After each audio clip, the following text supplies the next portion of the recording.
Hey guys, Vian here. Let's say you're new to cars or you never really got the chance to get into them until now. Chances are you're either these three type of people. So type number one, you've probably seen cool cars in movies or maybe on social media that kind of intrigued you and you're like, damn, like I'm trying to be like this dude. Type number two, you're probably an adrenaline junkie. You probably hopped into a fast car and you got that little rush and you're like, damn, I need more of that, on some crackhead shit. So that's type number two. And then type number three, you've probably been around cars your whole life, kind of like me, but you never really paid attention to them until now. I'm gonna tell you guys right now, the barrier of entry to get into cars is definitely higher than the average hobby, but it's definitely the lowest it's ever been compared to the past. And not just because it's expensive, but the amount of lore, culture, mechanical intuition, different communities, subcultures, and a bunch of other different shit that you really have to be in the loop to really understand and learn. This car shit isn't really a hobby nowadays. With how expensive and deep it really gets, it really becomes a lifestyle. Whether it's Euro, American, or JDM, it really applies to all of them. For this video, I'll stick to JDM examples because, that's all I know, to be honest. But yeah, when you get into cars, you can't just buy some shit without a deep dive. It's way too expensive to go in blind. And if you end up with some shit you don't want to commit to, well, damn, good luck getting rid of it, bro. That car is gonna be sitting in your driveway for months on end, and you're just gonna receive those messages from Marketplace. Hey, is it still available? And you'll respond, and then you'll just get ghosted. That's the cycle of Marketplace that we all go through. But anyways, there's communities within communities within communities. And what I mean by that is, for example, there's Euro, American, and JDM folks, right? And not to say that you can't be into multiple communities, but for the sake of the video, we'll put them in their own categories. We'll dive into JDM and the communities within the JDM scene, like tuners, the stance boys, the track heads, the purists, etc. And then within those communities, you have a community for each car. So whatever car you pick, there will always be a community no matter what, or no matter how niche it is. We can use my car, for example, the 240SX or the S13. You have purists who want to advocate for the OEM over everything and keep the car as stock as possible. You have the stance boys who wants the perfect fitment with the perfect specs. You got the track heads who probably don't even have the same engine in the car that it came with and beat the shit out of it. But that's just out of pure driver spirit, so respect to them. And then you have the tuners who focus on the performance aspects of the car, upgrading the car in every way possible, and sometimes even chasing high horsepower numbers for the fun of it. And all these communities I mentioned are given to any 90s JDM car. And with early 2000s and 90s cars or older, those are just surface level communities. There's definitely a lot more niche ones out there that you'll notice from time to time, kind of like Bosozoku, the people who convert the Sylvias into lowriders. There's certain communities for specific engines, and many more that I don't even know about, to be honest. So yeah, there's a lot out there. This is Cy Solomon, Cyril Solomon on YouTube. I have a 240SX, 1992 S13 240SX. Daily is a Honda Element. I've been into cars, I would say seriously, ever since I was 16. So that's 11 years at this point. I would say to get into cars in 2025, or I guess this kind of applies to any time really, but the most natural way in my opinion is just having a conversation with your car friends. In your circle of friends, there's always someone that's bound to know something about cars, and that's usually a good starting point. And honestly, just asking a lot of questions. And also, I guess this one pertains more to 2025 is just doing research online.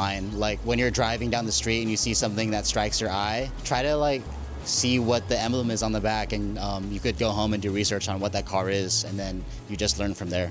I would say when you buy a car, understand how serious you are about your ownership with it, because some cars you want to own it just for the sake of experiencing what it's like to own it, and with that said, there's a good chance that you're not going to own it forever. So if you put a lot of money into modifying a car that you don't plan on owning long term, then that means more money lost when you end up selling it at the end of the day. So just be careful with your money, understand what your goals are with each, I guess, chassis or project car that you buy, because every car that you own in your lifetime will have its own purpose and its own like meaning to you. For the cars that you do plan on owning long term, it's cool to, you know, spend a little more or invest in good parts and take your time with it, because that's the car that's gonna like, you know, that's going to be like your ride or die. But for other cars, like, just be careful when it comes to modifying it, because it really is a rabbit hole, this hobby. It's easy to just start from installing a sub to getting coilovers, then you need the wheels, then you need the yada yada yada, and then next thing you know, it's like you put thousands of dollars into a car that you were inevitably going to sell at the end of the day, like after, you know, a year or even a few months. I feel like it's easier to get into the hobby of cars now, but it's harder to get your own project car now. I guess maybe yes or no, yes and no on that last statement, because we have Facebook Marketplace nowadays, not just like Craigslist and stuff.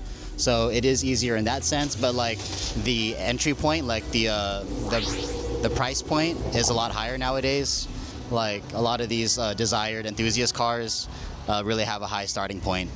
When it comes to cars, you will never know everything. There is endless lore and knowledge, and you just gotta accept that there's gonna be other people that knows more than you, and that you're just not gonna learn everything. There's a handful of people that be bullshitting online though, and even in real life. So you just gotta make sure to do your own research and your own due diligence, just so you make sure you're not misinformed and spreading the wrong type of info. If money is an issue for you to get into cars, then to be honest, bro, don't get into cars until you can comfortably juggle 2 car payments or buy your project car in full with cash and enough to be comfortable. If you don't got no motion, cars will make you stay broke.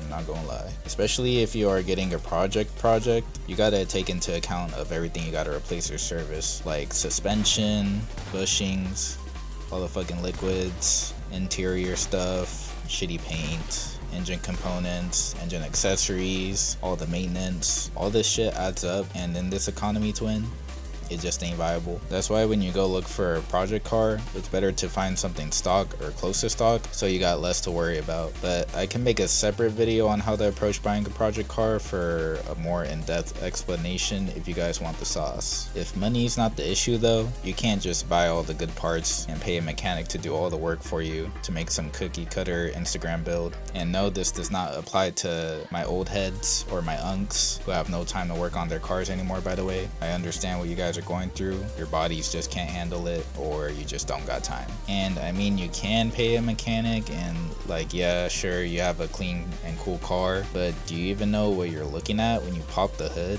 Are you really worthy enough to drive it around yet? There's no satisfaction in any of that. I mean, let's be real though, like if you got motion, then yeah, like do whatever the fuck you want, you know, fuck what I'm saying. But your connection with the car and the satisfaction will be lower than the dude who's been working on this Civic day and night and knows every single bolt on this project. And this is a rant to the idiots with money that buy old 90s cars way over market price for the clout, and then complains about it being a shitbox or slow, and then lists it way over market price again due to their lack of knowledge. Smart guys with money buy newer cars for the performance, and smart guys with money also buy old 90s cars because of its rich background and style. And smart guys with money also don't buy any cars because yeah, getting into cars is very expensive. To me, the most important thing when you get into cars is the culture. You want to learn and expose yourself to the culture of whatever car you dive into, because once you buy that car, you're not only buying some old car, but you're buying history, a cultural icon,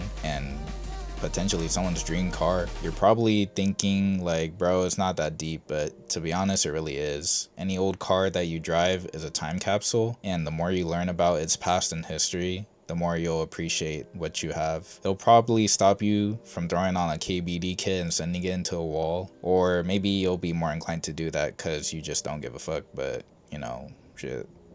The choice is yours, twin. Hey guys, welcome to the end of the video. Thank you guys so much for 1,000 subs. We finally hit that milestone. I'm not showing it right now because it's like fucking 12 a.m. in the morning and I'm like hella tired from editing, but I'm super stoked. And like, I can't thank you guys enough. 1,000 people is a lot of people. Thank you guys for making it happen. We also hit another milestone, 10K, first 10K on that one video, the is it worth daily driving the 240. So that was cool as well.